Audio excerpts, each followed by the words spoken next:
4.5 साल जेल में रखा गया। वो जिस पार्टी में थे उसके पूरे नेता बाहर थे और बाबू सिंह कुशवाहा साहब पर एक झूठा इल्जाम लगाकर उनको जेल में डाल दिया गया। दूसरी मिसाल आपको देते हैं, आजम खान जेल में है, अखिलेश यादव मुख्यमंत्री थे, आजम खान उनके मंत्री थे, मंत्री जेल में है और जो मुख्यमंत्री था वो आजाद फिर रहा है और जनता से कह रहा है कि तुम्हारी जवानी मुझ पर कुर्बान करो। और फिर महाराष्ट्र में सुनिए, महाराष्ट्र में छगन भुजबल पिछड़ा समाज का बड़ा नेता, राष्ट्रवादी कांग्रेस से नेता, मंत्री थे, 3 साल जेल में थे।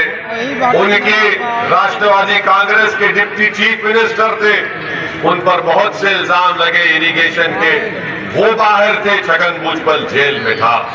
अब आप देख रहे हैं वही मुंबई में नवाब मलिक है राष्ट्रवादी कांग्रेस का, उनकी पार्टी सत्ता में है, डिप्टी चीफ मिनिस्टर उन नवाब मलिक की पार्टी का है, मगर जेल को कौन जाता? नवाब मलिक जाता है। इसीलिए हम आपसे कह रहे हैं कि समाजवादी का अगर कोई नेता होगा तो आपका नेता नहीं होगा, बसपा का जो नेता होगा आपका नेता नहीं होगा।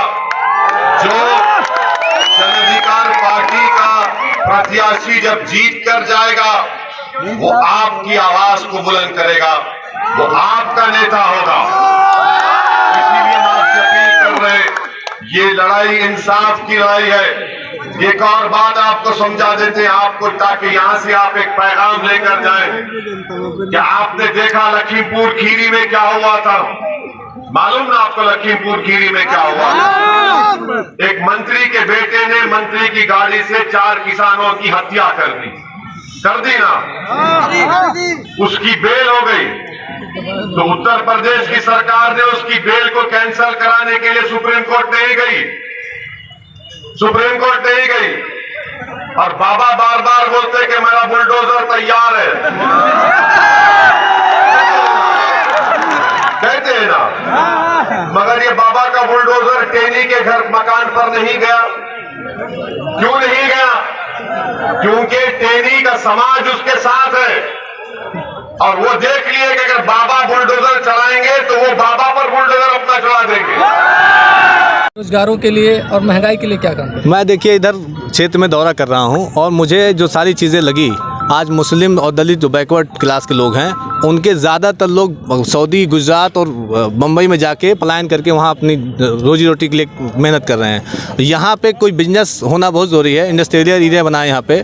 फैक्ट सबसे पहले आप जब इधर से घुस के आएंगे आपने देखा होगा कि मैं महादेवा से आ रहा था, रास्ते सारे टूटे हुए हैं। डेवलपमेंट होना बहुत ज़रूरी है इस जनपद में, और महादेवा चूँकि सुरक्षित सीट है, आपको बता दें यहाँ हमेशा ठगा गया है। यहाँ की जनता को कभी जो है इंसाफ नहीं मिला है। ये लोग खाली जो है जाति के नाम पे वोट देते चले आए हैं और अभी तक इस विधानसभा का कोई विकास नहीं हुआ है और सबसे मिल भी रही है। इस विधानसभा की सबसे प्रमुख समस्या आपको क्या दिखी है? देखिए, समस्या की बात हम अगर करें तो कई ऐसे गांव हैं जहां पर रोड की व्यवस्था नहीं है। अगर रोड की व्यवस्था नहीं होगी कल, और दूसरी सबसे बड़ी जो समस्या है कि यहाँ पर हॉस्पिटल की व्यवस्था सही नहीं है। लोगों को स्वास्थ्य फ्री होना चाहिए, लोगों को शिक्षा फ्री होनी चाहिए, तो हॉस्पिटल की कोई व्यवस्था नहीं है सही तरीके से कि लोग वहाँ तक आसानी से पहुँच सके। एक रोड नहीं है, दूसरा कई जगह पर लोगों के पास अच्छे घर नहीं है रहने के लिए, और शिक्षा की जो है वो सही व्यवस्था नहीं है। तो शिक्षा, स्वास्थ्य और सड़क की जो व्यवस्था है वो दुरुस्त करना चाहूँगी।